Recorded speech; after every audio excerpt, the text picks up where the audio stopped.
Platón. Entonces hoy hacemos una introducción ordenadita a Platón y en todo caso luego planteamos las cuestiones más que relevantes, las cuestiones que más, creo yo, nos pueden hacer reflexionar. Fíjate que tú me comentabas, ¿te llamas tú? Yo, Pedro. Pedro. Pedro Sánchez. Pedro Sánchez, pero no tiene nada que ver, no tiene... No, Roberto. ¿No? Bueno. Claro. Pedro Sánchez, bueno. ¿Qué será de Pedro Sánchez? Bueno, pues, ¿por qué me gusta Parménides? Fíjate que precisamente, es que lo mismo va a pasar con Platón. Justamente he estado leyendo para ajustar la traducción, porque yo dije que me gusta trabajar con documentos y no hablar por hablar, y me he dado cuenta que la mayoría de las traducciones están mal hechas, pero algunas que son auténticas autoridades. Digo, ¿será posible? Y me va a pasar lo mismo con Platón, por eso hago la... ¿Y de dónde viene? ¿Cuál es el problema? Mira, el problema lo voy a decir porque lo vais a entender rapidísimo. Viene de traducir no ser como nada. O, por ejemplo, la inmutabilidad del ser como eternidad. Fijaos que acaba de haber un título, han puesto, eso no está puesto por Parménides, está en el libro, dice la eternidad del ser según Parménides. Nuevamente, aquí hay un problema serísimo. Porque el concepto de eternidad no lo tienen los griegos. Este es el problema. Entonces, si nosotros, lo de eternidad es lo que de alguna manera también tiene connotaciones creacionistas, sobre todo si no ser es la nada. Y esto es un problema serio. Yo he estado revisando auténticas autoridades como Kirk y Raven, o sea, estamos hablando de estudiosos del pensamiento presocrático de hace 100 años, y de 80, y de 50, y de 120. Y digo, aquí el problema está en que no se traduce adecuadamente los términos griegos. Entonces yo seré un genio entonces yo soy un genio, he descubierto algo que no ha descubierto nadie. No soy yo el genio, yo tuve un profesor que ahora ha fallecido, podría estar vivo. Cuando yo empecé a estudiar filosofía, efectivamente me explicó a mí, me enseñó a trabajar con los términos en griego y además teníamos obligación de estudiar griego. Yo, utilizando esto, he podido traducir de una manera adecuada y ver que esto es bastante sencillo si lo traducimos bien. Lo mismo va a pasar con Platón. Entonces, voy a hablar más de esto de Parménides en la clase que viene. ¿Por qué? Porque sería un error garrafal. Fijaos cuál es el problema. El problema es que, bueno, ¿y qué importancia tiene? O sea, al fin y al cabo, no incide para nada. Si yo considero que no tengo en cuenta que hay otra alternativa al concepto creacionista y a la cuestión de la nada, que sea posible crear el mundo a partir de la nada, lo que dice la Biblia, estoy creando unos carriles de pensamiento por lo cual va a discurrir toda la filosofía e incluso hasta la ciencia en Occidente. Ha habido científicos que incluso llegan a decir, bueno, pues esto tiene que venir de algo, de alguien, incluso científicos eminentes, ¿no? Como si algo tuviera que estar creado por Dios. Pero si realmente hay otras alternativas, a nuestro horizonte de comprensión tiene otras posibilidades, abrimos un camino. O sea, a los griegos no les repugna para nada el concepto de algo que está y que no tiene ni principio ni tiene fin. O sea, una temporalidad, o sea, algo que está y que en todo caso si se percibe el movimiento, por eso yo no estoy de acuerdo con la contraposición Heráclito-Parménides, que está y que en todo caso el movimiento que vemos es un movimiento cíclico. Es como si hubiera unos ciclos de eterno retorno, que dicen algunos, y todo se volvería a repetir. Por eso lo que de alguna manera simboliza el tiempo para los griegos es la rueda, las ruedas de la fortuna, por eso la circunferencia de la figura perfecta, por eso el ser es semejante a una esfera bien redonda, y por eso Tales inscribe un triángulo de la circunferencia y empiezan a trabajar con ese concepto. Simplemente, vamos a ir avanzando. Esto que yo hago o sea, que hay otras alternativas. No es verdad que esto tenga que haber empezado en algún momento, no sabemos si tendría, pero que mentalmente no es incomprensible que lo que hay, lo que está, está. Y nada más. Este sería, para nosotros es forzado, porque tenemos una formación, tenemos una manera de pensar, es cultural y lleva siglos, de que todo tiene un principio y tiene un fin, hay un alfa y una omega, hay un antes y un después, hay algo hacia donde va todo, de donde algo surge, pero hay otras maneras de pensar. Esta manera de pensar de que todo está, también es oriental. Y no sería nada raro que hubiera pasado a Occidente a través de Mileto y de estas ciudades que tenían contacto permanente con Oriente y que realmente para ellos las cosas están. Fijaos que dependiendo de la noción de que las cosas están o simplemente tienen un comienzo y un final, por ejemplo, se podría inscribir ahí, esto es muy importante también para la historia, la noción de progreso. Digamos, si Occidente es de la cultura del progreso, pero un progreso que es un progreso incluso material y económico y de poder y de muchísimas cosas, ¿no? Y ese progreso puede llevar hasta la destrucción, de alguna manera, de la naturaleza, ¿no? En cambio, hay otras culturas que el progreso sería en otra dirección, sería un crecimiento interior, por ejemplo. Yo no soy experto en culturas orientales, ojo, pues si no, no voy a, simplemente voy a merodear el asunto.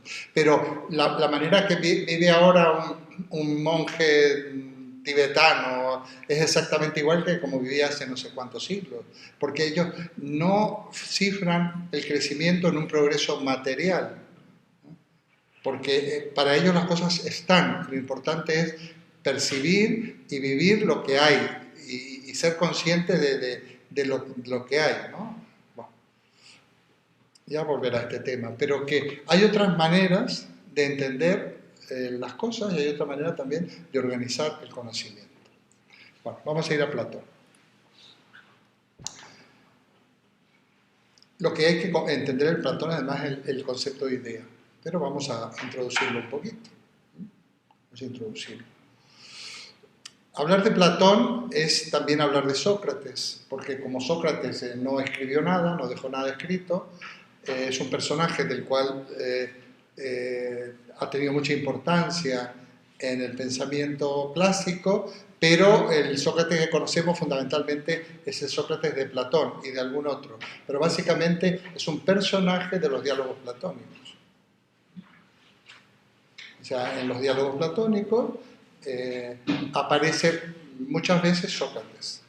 Y está claro que Platón, cuando habla Sócrates, está Platón detrás. Seguramente, como es digamos, la intervención más central, o la más atinada, o la más destacada, podemos decir que Platón de alguna manera se está escudando en este personaje Sócrates.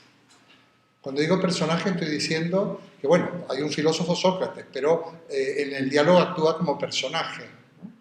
Entonces, ¿qué parte es la platónica y qué parte es la de Sócrates? Bueno, también hay otros escritores de la época donde hacen referencia a este autor, a este filósofo.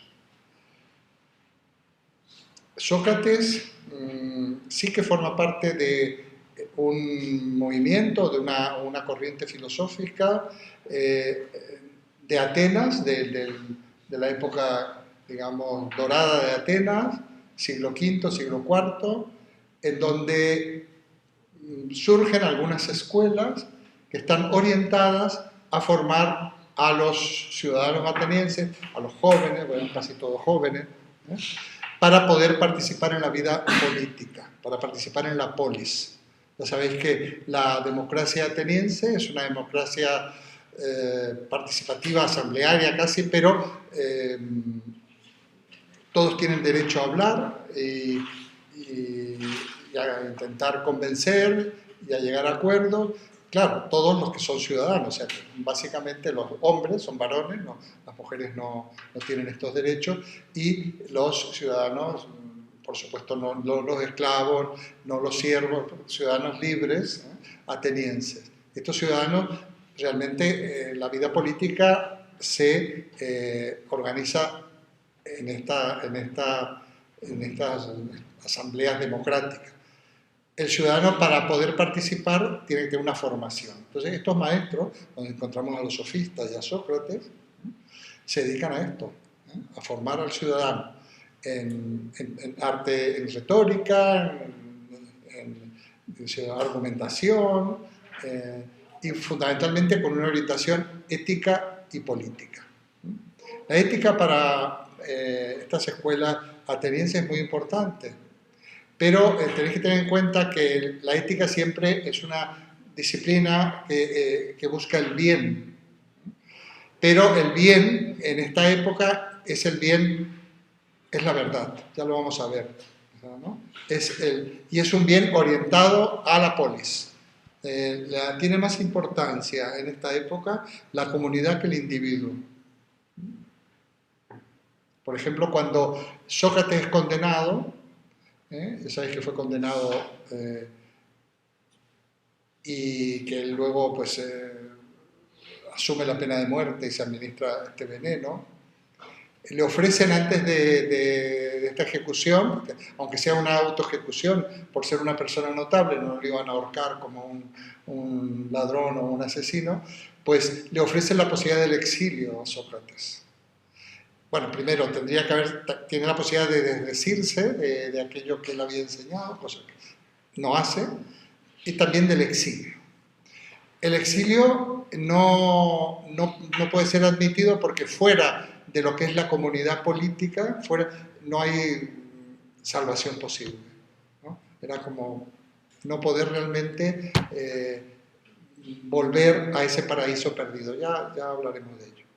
O sea, realmente la situación del hombre material, es un hombre caído, ya lo vamos a ver esto un poco en Platón. Este es un contexto que luego tenemos que ver qué parte es mítica, qué parte ha influido verdaderamente en las ideas, ¿no? Pero sí que en el caso de Sócrates y de Platón se cree en otra vida, en una vida de retorno a ese paraíso perdido, pero eso es imposible individualmente si no es dentro, en el seno de la polis. O sea, lo peor que le podía pasar a un ateniense era ser exiliado, o sea, ser despojado de esa ciudadanía ateniense, ¿no?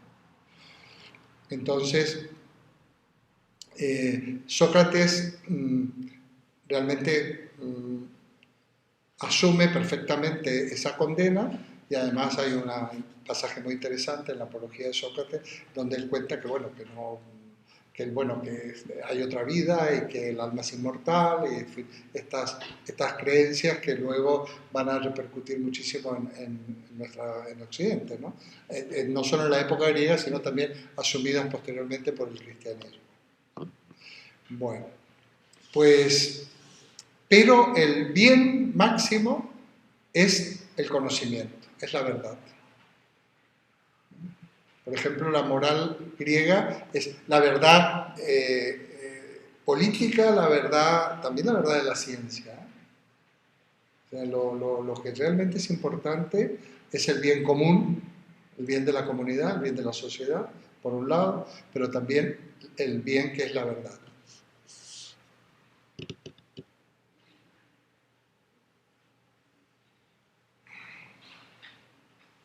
Hay un texto, bueno, ya lo vamos a... Quizás sería pertinente comentarlo ahora, porque pensaba que lo comentáramos, pero de todas maneras, como vamos a comentar el otro texto que está en el libro, mejor, ¿no? Platón, bueno, estamos en Platón.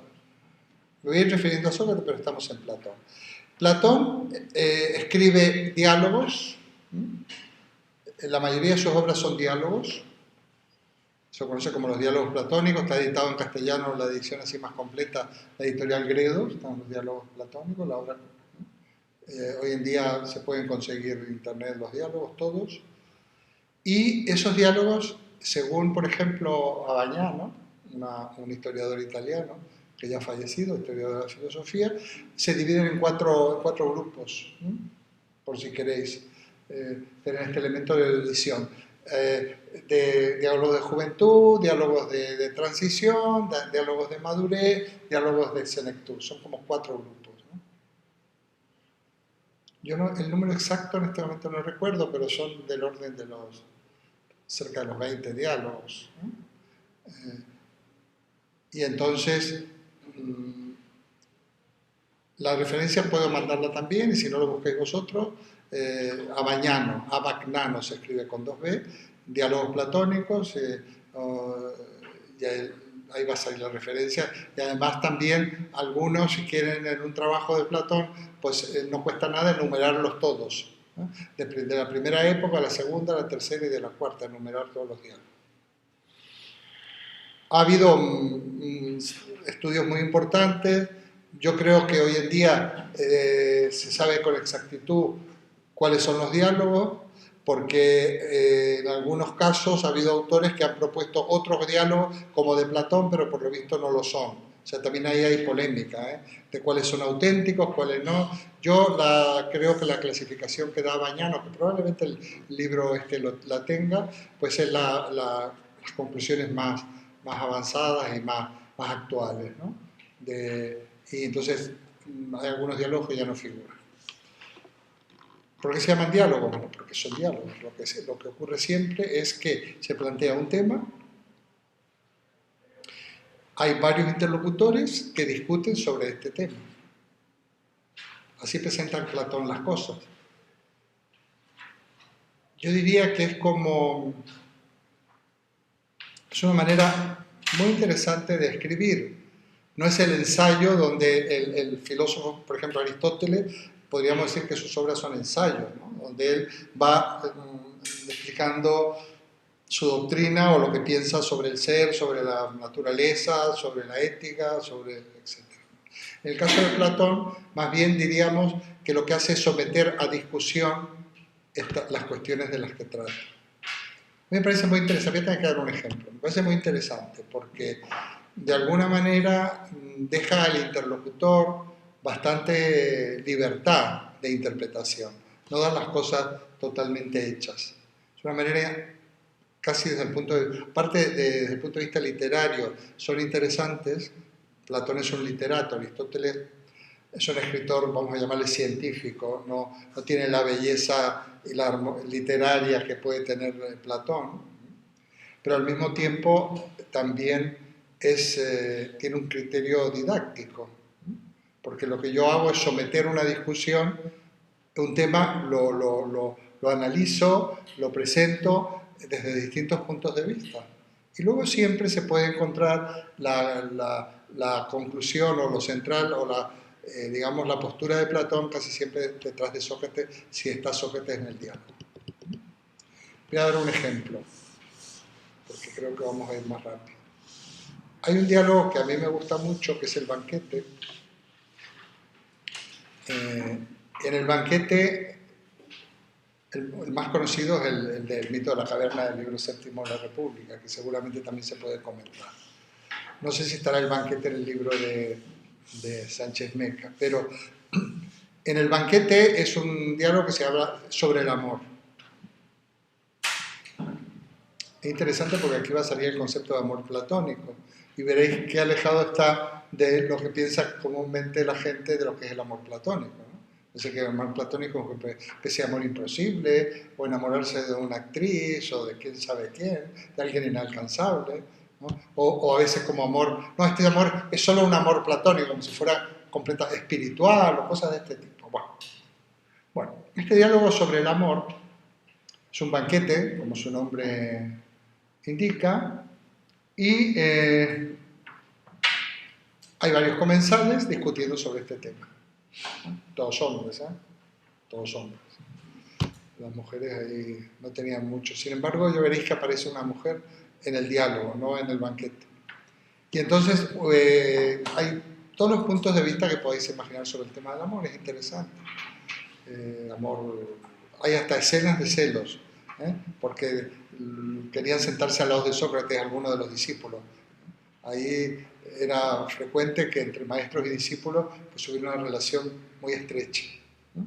Por decirlo de alguna manera, porque el maestro transmitía la sabiduría y el joven transmitía la vitalidad de la juventud y la energía y el entusiasmo, muchas cosas. En fin, había relaciones muy estrechas, afectivas a veces entre los hombres, entre los varones, ¿no? Bueno, pues se habla del amor desde todos los puntos de vista y en un determinado momento le preguntan a Sócrates, oye, ¿y tú qué opinas sobre el amor? Esto es lo que quiero yo recalcar.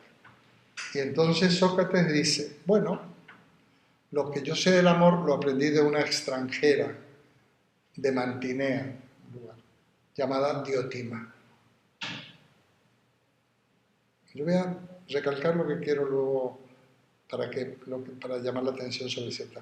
Entonces, cuenta que en una oportunidad encuentra a esta señora, a Diotima, y le pregunta Sócrates, oye Diotima, ¿y tú qué opinas sobre el amor? Y Diotima dice, te voy a contar una historia. Si queréis para no... lo voy diciendo. Fijaos la manera que tiene... Quiero recalcar esto, ilustrar esto. Ya vamos a entrar en el diálogo. La manera que tiene Platón de decir las cosas. En vez de decir el amor es esto, o yo considero que el amor es esto, primero, él no habla, habla Sócrates. Pero cuando le preguntan a Sócrates, no, lo que yo sé me lo enseñó Diotima.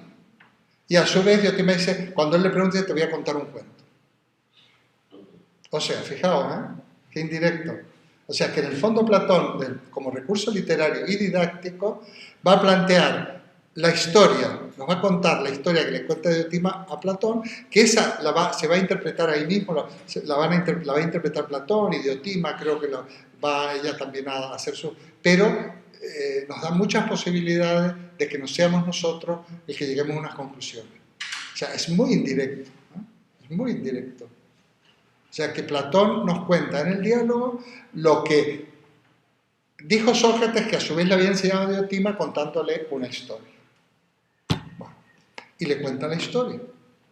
Entonces Diotima cuenta, mira, dice, cuando nació Venus, Afrodita, la Venus romana, Zeus, su padre, hizo una gran fiesta en sus jardines. Los jardines de Zeus son el Olimpo, ¿no? E invitó a todos los dioses. Había nacido Afrodita, que es la diosa de la belleza, y invitó a todos los dioses, menos a una. Hay una diosa que no invita, que se llama Penía, que es la diosa de la pobreza, porque era una diosa fea, harapienta, sucia, tenía todos los defectos y todas las carencias habidas y por haber. Esa diosa no la invitó, pero todos los demás estaban ahí. En un determinado momento, en estos banquetes, digamos que son banquetes que los ricos pues abren sus puertas para que entren los pobres a comer de las sobras y las migajas, y aprovecha Diotima y se cuela en la fiesta de Zeus.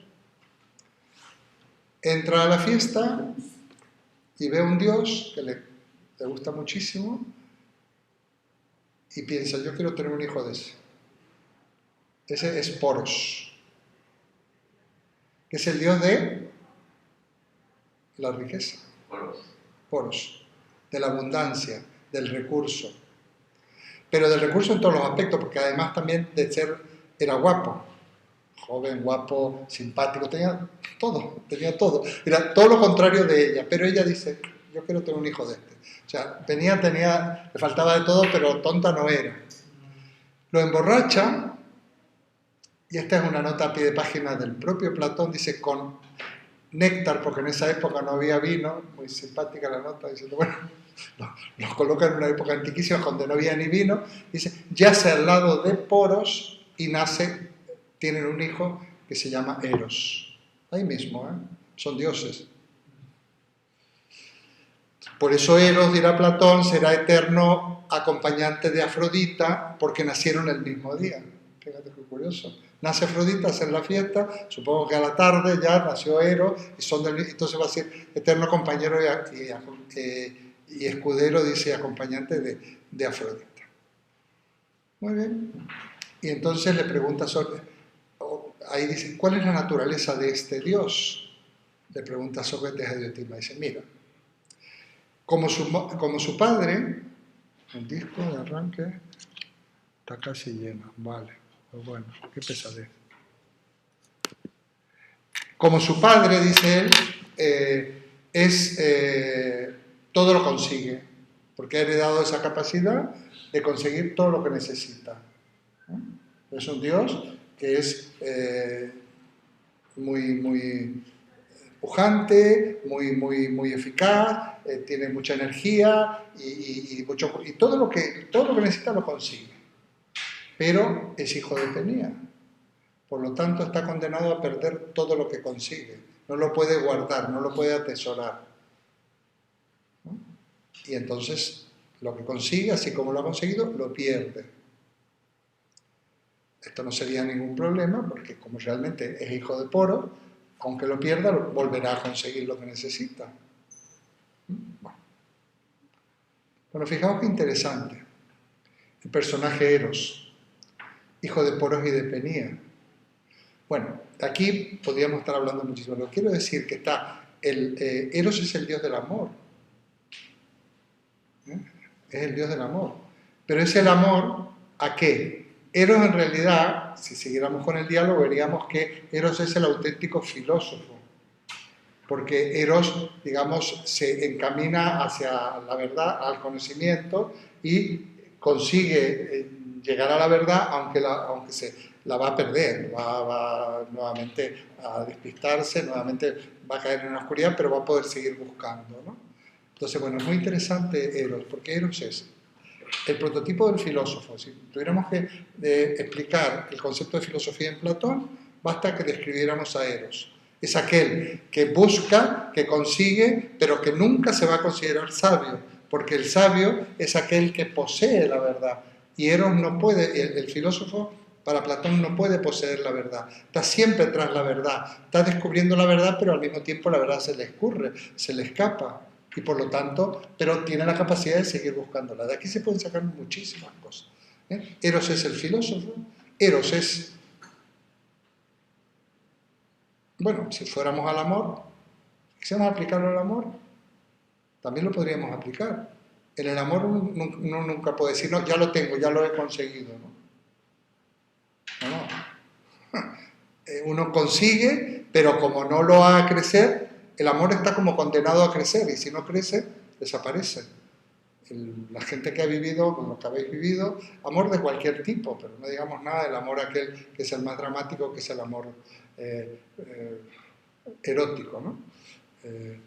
Ese es el amor más dramático, en el fondo, porque es un amor que cuando se pierde siempre hay una persona que queda bastante dañada, pero bueno, en cualquier caso en el amor, y si queremos ir a un amor no erótico, como puede ser la amistad u otro tipo de relaciones amorosas, pues realmente el amor tiene que crecer, el amor no se puede estancar, uno no puede decir, no, yo ya tengo todo, no, tú no tienes nada. Y quien dice el amor, aparte del amor está también en la vida, porque Eros también es el ser humano. Entonces el ser humano siempre, el hombre, está siempre tras un proyecto, está siempre detrás de algo. Y cuando lo conseguimos, no podemos decir aquí hemos llegado. El haber conseguido algo nos dura un tiempo. La felicidad o la estabilidad o la paz que te puede dar el haber conseguido algo tiene caducidad. Y luego tengo que volver a plantearme otras metas y otras cuestiones. Bueno, es muy interesante, ¿no? El concepto de Eros. Bueno, a lo que íbamos. Platón escribe en diálogos porque hace, de alguna manera, esto es un homenaje a su maestro Sócrates, opino, con otra gente, no solo yo. Porque Sócrates, cuando en su escuela, con sus discípulos, nunca planteaba las cosas como un dogma, sino que más bien interrogaba, hacía preguntas para que fuera el propio discípulo el que llegara a las conclusiones. Se ha dicho, veréis en los libros, que el método socrático se le llama mayéutica. Mayéutica es la labor de la comadrona, de la partera, eso es en griego. Dice, además Sócrates era hijo de una comadrona. Y así como no es la comadrona la que da luz al niño, sino que es la señora, pues la comadrona es la que ayuda a que la madre dé a luz al niño. Del mismo modo, no es el maestro el que te da la verdad, sino que te permite que tú alumbres la verdad, que tú des a luz a la verdad, que tú llegues... Es un intermediario, El maestro realmente es aquel que te suscita, te interroga, te cuestiona para que tú puedas llegar a la verdad. Esto va a haber muchos pasajes en otras obras de Platón, en donde, por ejemplo, en el Menón, donde Sócrates interroga a un esclavo y le hace resolver complejas cuestiones de matemáticas a un esclavo que se suponía que no sabía nada, pero con las preguntas adecuadas te va orientando para que tú puedas realmente llegar a la verdad. Por otra parte, dentro del pensamiento platónico es imposible presentar a Sócrates independientemente de Platón. Dentro del pensamiento platónico las verdades están en el alma. Entonces ya veremos que conocer es recordar para Platón, ¿no? La famosa doctrina de la reminiscencia. Bueno, pues el método, entonces Platón escribe diálogos porque, de alguna manera, por dos motivos, fundamentalmente es un homenaje a Sócrates, pero por otro lado es su manera de entender la filosofía, en donde realmente es el interlocutor, es el discípulo, la persona, todas las personas las que podemos llegar a la verdad por nosotros mismos, puesto que la verdad para Platón está en nuestro interior. Entonces se trata de poder mirar en nuestro interior.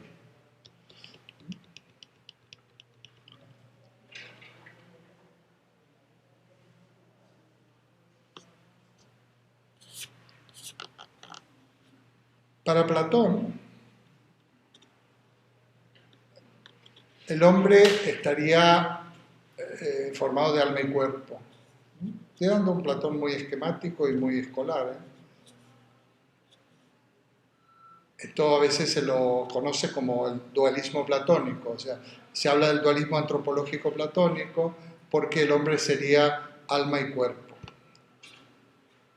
La concepción del alma que hay en Occidente es platónica. La concepción del alma que tanto tanta importancia ha tenido en el pensamiento occidental y tanto filosófico como también en lo religioso es de origen platónico. Los hebreos, ya sabéis que el cristianismo tiene una raíz en la Biblia hebrea, el judeo-cristianismo, no contemplan la noción de alma, por ejemplo. En la Biblia, en los escritos bíblicos, el alma no figura. El ser humano está formado, para esos hebreos, de cuerpo, de carne y de sangre, de dos principios, pero los dos principios son materiales. No hay un lugar para el alma en el pensamiento hebreo ni en el de los primeros cristianos. De hecho, en el cristianismo de los primeros siglos, los que sostenían la inmortalidad del alma casi eran tachados de herejes y de paganos. Dicen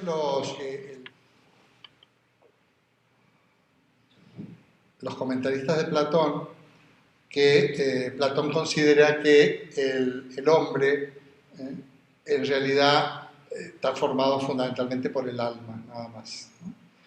Dicen, habría que matizar todo esto. Quiere decir que el hombre hubiera sido un dios.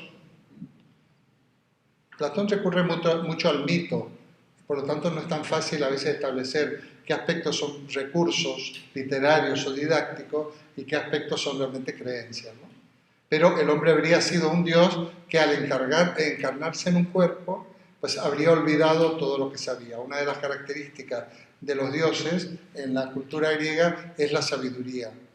El conocimiento es propio de los dioses.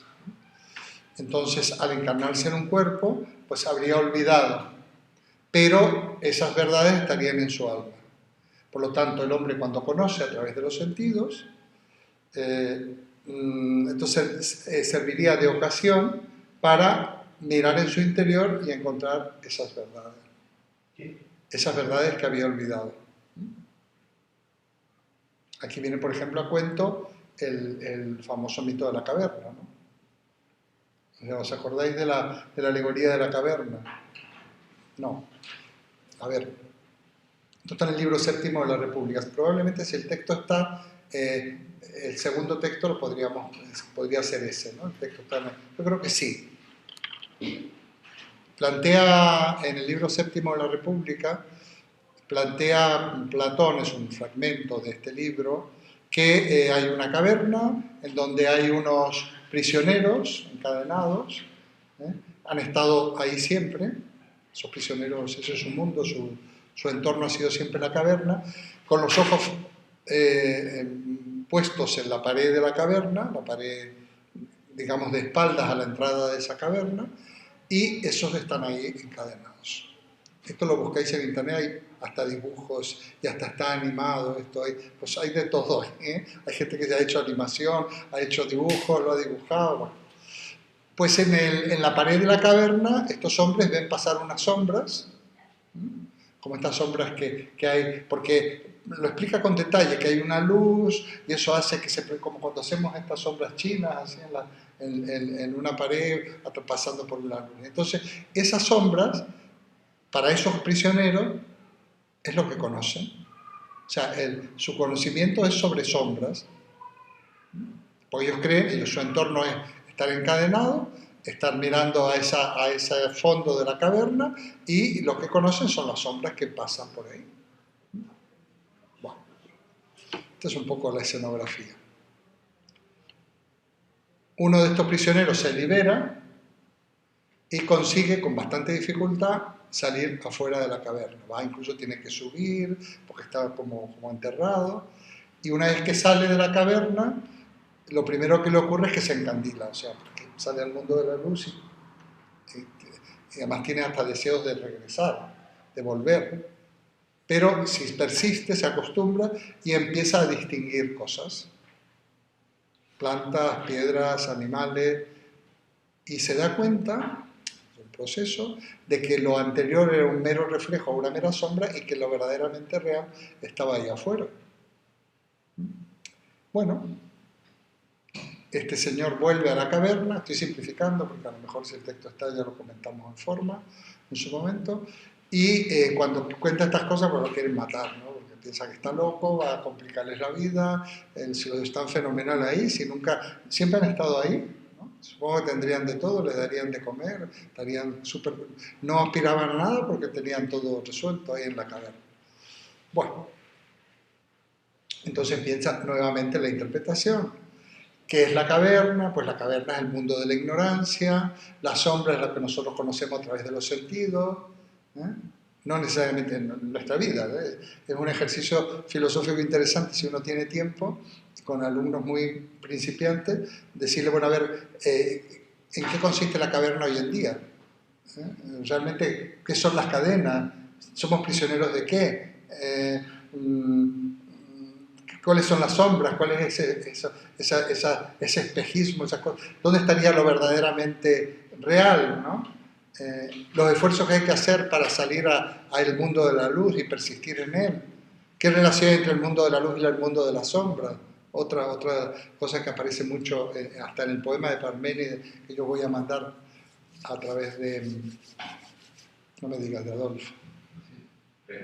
Es que tengo un problema de memoria terrible.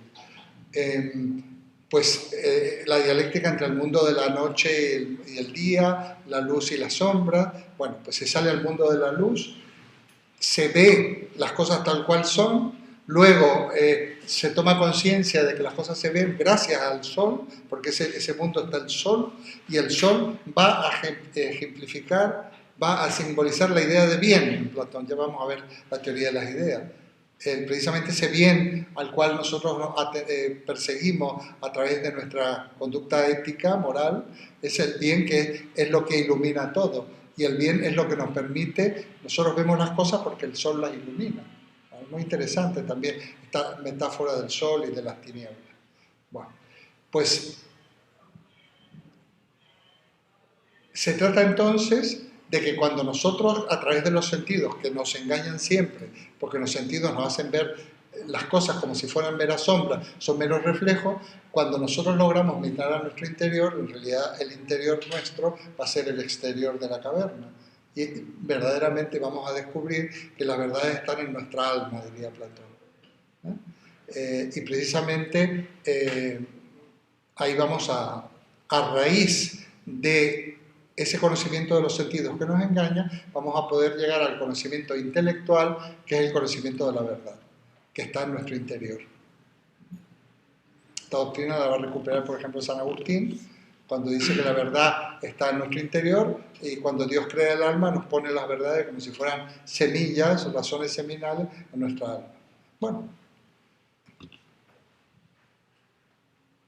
de aquí se pueden sacar, esto es infinito, se pueden sacar muchísimas consecuencias, porque realmente, si quisiéramos, yo no soy nada místico ni nada esotérico, pero si quisiéramos ser un poquito, es verdad que, bueno, que a veces hay que mirar en uno mismo. Ya ver, cuando yo explico Descartes, en el otro curso, cuando Descartes dice, bueno, resolví encerrarme, mirar en mí mismo a ver qué encontraba, y encontré la verdad que si pienso soy, ¿no? Que verdaderamente, realmente la verdad está en nosotros. Bueno, no es ninguna tontería. Muchas veces creo yo que, sobre todo cuando uno llega a ciertas edades, que la verdad no, solo, no me refiero solo a la verdad de la ciencia, sino a esas posibles verdades de la vida o esas verdades provisionales, ¿no?, de la vida, en donde nos damos cuenta que nosotros no podemos estar siempre dependiendo de los demás, que es muy importante lo que encontremos en nosotros, ¿no?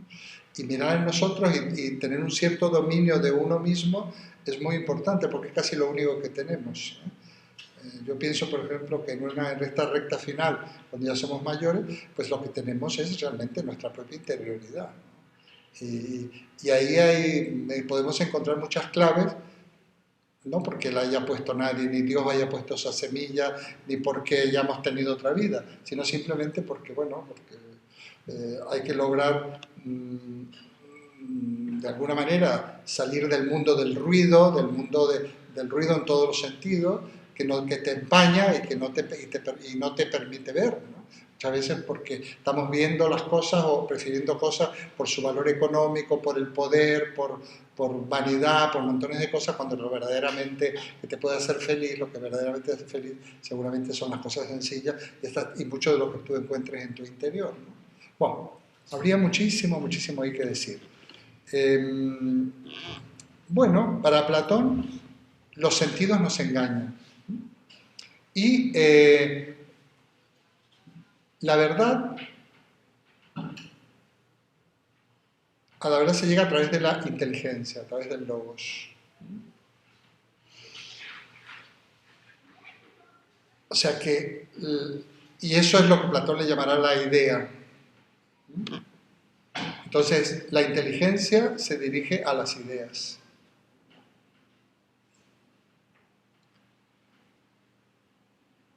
La idea que es precisamente lo que puedo conocer a través de la inteligencia, lo que puedo conocer a través del logos. Conocer es conocer las ideas, es como el pensar y el ser en Parménides, es lo mismo. Así como el pensar se dirige al ser y es lo mismo pensar y ser, pues el pensar para Platón se dirige a la idea. Y la idea solo se puede llegar a través de nuestra inteligencia. Pero para eso hay que trascender el mundo de los sentidos, porque el mundo de los sentidos nos engaña. Para Platón conocer, de todas maneras, conocer las ideas, es recordarlas, puesto que yo ya las había olvidado. Y precisamente la felicidad para Platón es el bien, y el bien está en el conocimiento de las ideas. Y la única manera de retornar a ese paraíso perdido es a través del conocimiento. Porque el paraíso perdido es el mundo de las ideas. Es el Olimpo, en realidad. Es el mundo de las ideas, el mundo de las verdades. Pero a ese mundo yo voy retornando en la medida de que yo puedo retornar aún en esta vida, porque en la medida que voy accediendo a él a través del conocimiento. Sí. Entonces, cuando Platón y el señor de las semillas recurren en algún momento al mito, se puede dar la falta de ciencia. ¿Se puede? Que da lugar a la falta de ciencia. Si recurro a algo es porque no lo sé o quizá me lo invente, ¿no? Ajá, pero ¿cuál es tu pregunta? Pues eso, que si la situación de Platón y estos señores cuando recurrían al mito era simplemente por la falta de ciencia aún. ¿Sabes que no te oigo? ¿Qué problema? Cuando Platón recurre al mito es por la sencilla razón de que le falta ciencia. Ah, bueno, muy bien. No, mira, para Platón recurre al mito yo creo como recurso didáctico o literario. Porque porque ¿sabes cómo le llama Platón al conocimiento de las ideas? Al conocimiento de la verdad le llama episteme. Episteme, y episteme ciencia, le llama ciencia, eso es la ciencia para Platón. Esto en el fondo está diciendo lo mismo que Parménides. O sea, la ciencia no va, la episteme, el auténtico conocimiento, no es sobre los datos de los sentidos, sino sobre aquello que se puede pensar, aquello a lo cual se puede llegar a través de la inteligencia. O sea, Platón, como los demás, aunque no sea un físico, él habla de episteme. La episteme es solo sobre las ideas. O sea, es que nosotros, la ciencia, en realidad es una construcción intelectual. La ciencia no existe, no existía. Nosotros hemos construido la ciencia. Y hemos construido la ciencia a partir del conocimiento, desde muchos puntos de vista, desde la simple observación a la experimentación y demás, a través del conocimiento, abstrayendo y formulando enunciados válidos que expliquen fenómenos o circunstancias o demás, ¿no? Entonces, nosotros hemos construido la ciencia, pero la ciencia siempre es producto de nuestra inteligencia.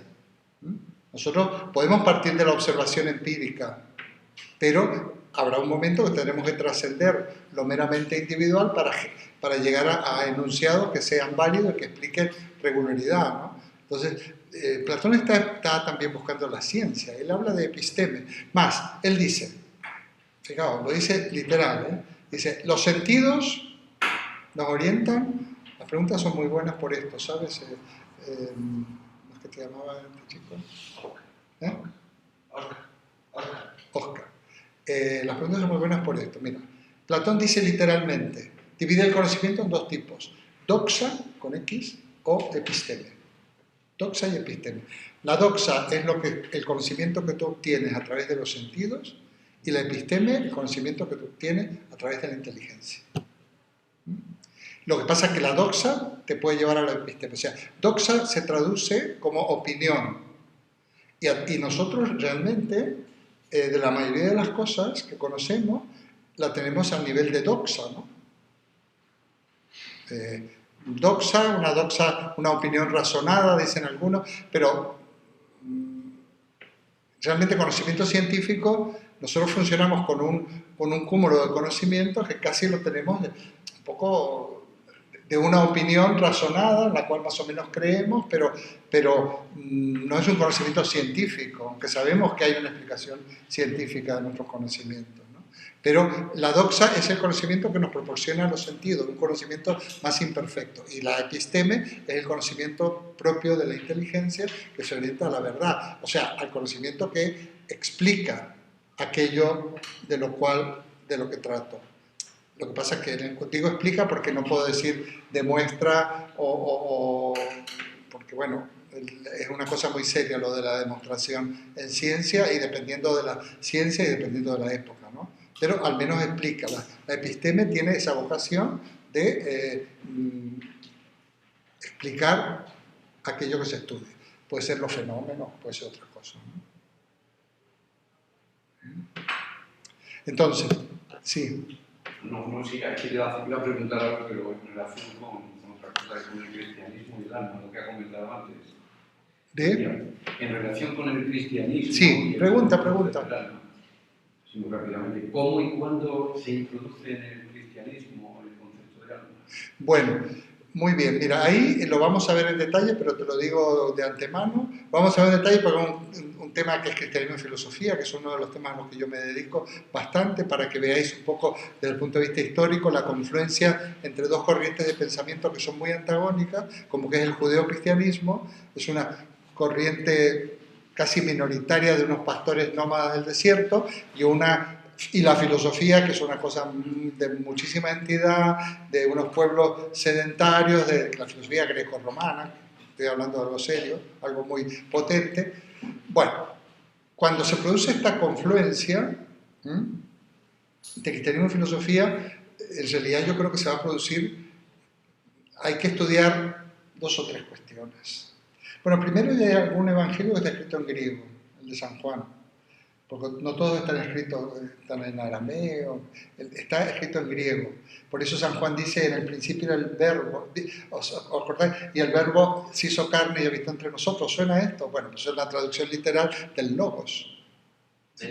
Logos. Verbo, San Juan cuando escribe dice logos.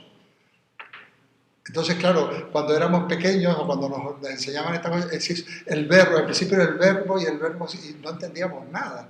A ver, ¿cómo podíamos entender el verbo se hizo carne y habitó entre nosotros? Es imposible.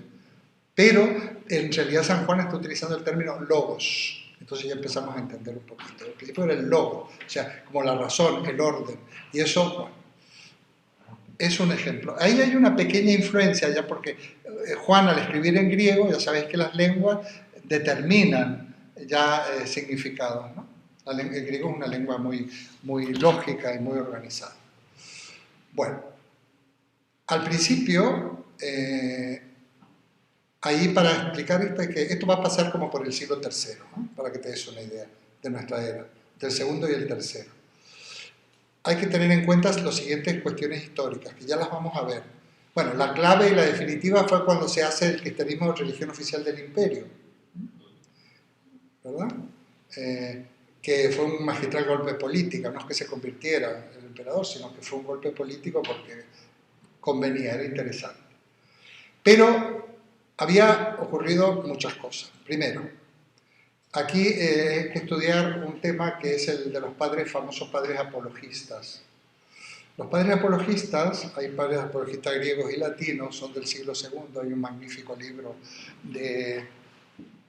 publicado por la editorial Bach, los apologistas griegos, los padres apologistas griegos del siglo II, eran defensores ya sabéis que los cristianos se los enjuiciaba.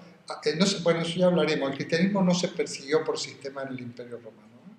Eso desde Hollywood. No se persiguió por sistema. Otra cosa es que se persiguiera a cristianos concretos, sobre todo en ciertas zonas, en ciertas regiones, por ciertos cabecillas, ciertos caudillos o ciertos emperadores, porque veían un peligro. Pero como los romanos eran muy del derecho, pues se los juzgaba.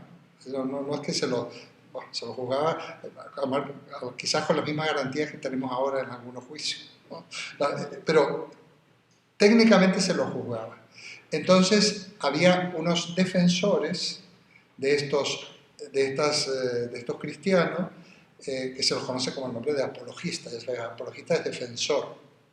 Estos apologistas pues eran gente formada en la filosofía y en el derecho grecorromano. Más, algunos de ellos eran conversos, o sea, filósofos, gente que ha formado en la filosofía que se convierte en cristianismo. Pero sobre todo eran grandes conocedores de la filosofía y del derecho. Cuando explican, estos escritos son magníficos, están bilingües, está en una edición bilingüe, está griego-castellano, es una joya literaria. Yo no lo tengo aquí, yo lo compré cuando joven y quién sabe por dónde andará, pero seguro que se puede encontrar. Y entonces van explicándole a los emperadores, a los gobernantes, a los jueces, todo, por qué no era verdad. Por ejemplo, a los cristianos se los acusaba de antropofagia, de canibalismo, porque decían que se reunían a comer el cuerpo y beber la sangre de un señor. Un ejemplo, ¿no? De sedición, de ateísmo, se los condenaba por estos delitos. Y entonces los apologistas van explicando el dogma a los no creyentes, a los magistrados, a los jueces y demás, por qué no son caníbales, por qué no son sediciosos, por qué no son ateos, etc. Pero al explicar el dogma cristiano, lo tienen que traducir, no solo desde el punto de vista lingüístico, sino los conceptos para que lo entiendan. Entonces ellos decían cosas, por ejemplo, bueno, al fin y al cabo, más o menos como lo que decía Platón. y van traduciendo el dogma en términos de que pueda entenderlo los paganos, digamos. Entonces se va produciendo un trasvase. Santo Tomás de Aquino, en otro tipo de cosas, ya en el siglo III se dirá, si nosotros utilizamos la terminología del adversario, perdemos seguro. ¿Por qué? Porque estamos intentando hacer potable, digerible, y estamos traduciendo el dogma cristiano en términos inteligibles para la filosofía. Entonces se va produciendo un trasvase al cabo durante unos 200 años. Al mismo tiempo, esa es la labor de los apologistas, la podemos ver en mayor profundidad dentro de poco. Al mismo tiempo, si yo estoy, por ejemplo, cualquiera de nosotros, que está formado en el pensamiento, en la ciencia, la filosofía, en la cultura occidental, nosotros. Pero encontramos un gurú por ahí y nos convertimos al budismo. Esto yo lo he visto esto. Entonces, bueno, te haces budista porque empiezas a, como le pasa al corrupto de Valencia, que se ha dejado el pelo largo, ¿cómo se llama? Aquel personaje, ¿no? Se ha dejado el pelo largo y usa pendientes y un paradura. Bueno, eso es una pose, ¿no? Es una actuación, pero imagina, yo cuando he conocido a gente occidental que se hace orientalista o budista o qué sé yo qué, y medita, qué sé yo, a mí me resulta muy, muy curioso porque es casi imposible. ¿Cómo vas a meditar? ¿Cómo se puede meditar si para nosotros meditar es reflexionar? Ese meditar que es dejar la mente en blanco, yo no sé si alguien lo ha conseguido, yo ni lo he intentado. O sea, ¿por qué? Porque nosotros contaminaríamos con nuestra manera de pensar, entonces haríamos un refrito, por decir así, entre nuestra manera de pensar y algunas cuestiones del orientalismo. Pero es imposible, sobre todo si somos adultos. Entonces, para una persona, por ejemplo, San Agustín, que se convierte en cristianismo de grande, que ha pasado está formado en la filosofía neoplatónica, que luego pasa por ser gnóstico y luego se convierte al cristianismo, pues San Agustín no va a dejar nunca de ser neoplatónico. Entonces va entrando, porque se va convirtiendo al cristianismo, gente formada en la filosofía, porque por otra parte se intenta adaptar el discurso cristiano al pagano, y así y luego viene ya el espaldarazo de la oficialización del cristianismo. Y esto pasa como por el siglo entre segundo y tercero. Y a partir de ahí entra, por ejemplo, la noción de inmortalidad del alma. Los primeros cristianos decían, no, eso son ideas de los paganos, porque la inmortalidad del alma trae aparejada la reencarnación. O sea, no solo la inmortalidad hacia el futuro, sino la preexistencia del alma. Bueno, luego pues ahí están aquellos concilios donde se intenta, digamos, homogeneizar un poco la doctrina, y bueno, y los distintos concilios van formando lo que va a ser la doctrina que luego va a llegar hacia nuestros días.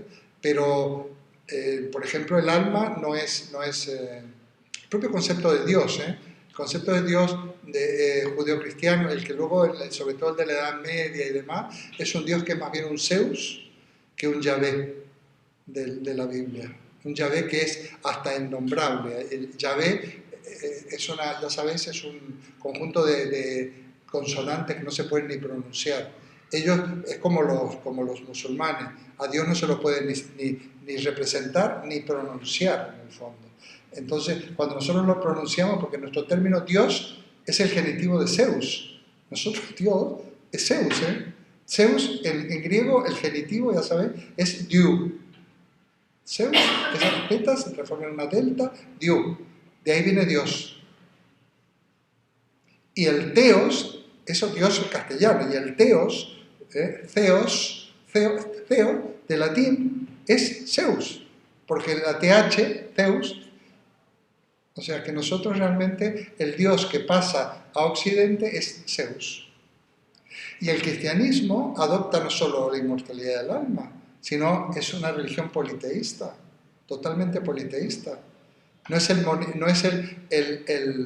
se llama esto? El monoteísmo de los judíos o de los árabes. Es monoteísta, ¿por qué? Porque todo el panteón griego se traduce al cristianismo y empezamos a tener 9 categorías de ángeles, que son las 9 esferas de Aristóteles. Hay 9 categorías de ángeles: potestades, nominaciones, ángeles, arcángeles, bueno, hay 9. Más, los que estudian cosas, yo nunca he estudiado nada de esto, porque hay mucha gente de mi edad que accedió a la filosofía, yo no estudié nunca, pero yo sé que hay gente que estudiaba teología, todavía hay una asignatura que se llama neumatología, y es Tratado de los Ángeles. Pneuma, no se dedican a neumáticos, no son Pirelli ni todo esto, sino neumatología. ¿A qué vamos? Cuando yo siempre digo, pero si el cristianismo es totalmente politeísta, hay gente que se me ofende, ¿no? Católico ferviente que se me ofende. Yo no estoy tocando no estoy tocando la fe de nadie.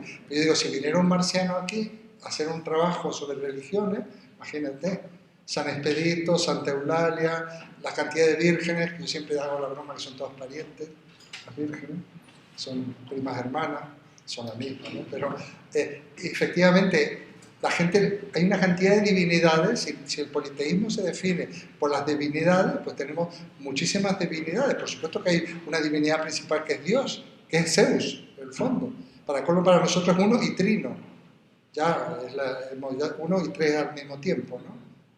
Padre, Hijo y Espíritu Santo. Pero bueno, hay muchísimas divinidades. Yo no hablo de Dios, hablo de divinidades. Y lógicamente, si tú rezas a un santo, ahora han hecho divinidad consagrada a Teresa de Calcuta, que por lo visto no tiene muchos merecimientos, más bien todo lo contrario. Bueno, el cristianismo es una religión completamente, se paganiza y triunfa, precisamente el cristianismo, versión catolicismo sobre todo, triunfa gracias a todo el andamiaje, toda la infraestructura que le aporta la filosofía. Y también la filosofía, bueno, gracias a eso, entre otras cosas. Y es interesantísimo porque, por ejemplo, desde el punto de vista, así como hay que volver a los textos y a las fuentes, desde el punto de vista de la gente que le interesa la religión, dicen que hay que volver a las primeras épocas, porque se ha paganizado de tal manera que no hay quien lo reconozca, ¿no? Basta ver la historia de la Iglesia y del papado. Bueno.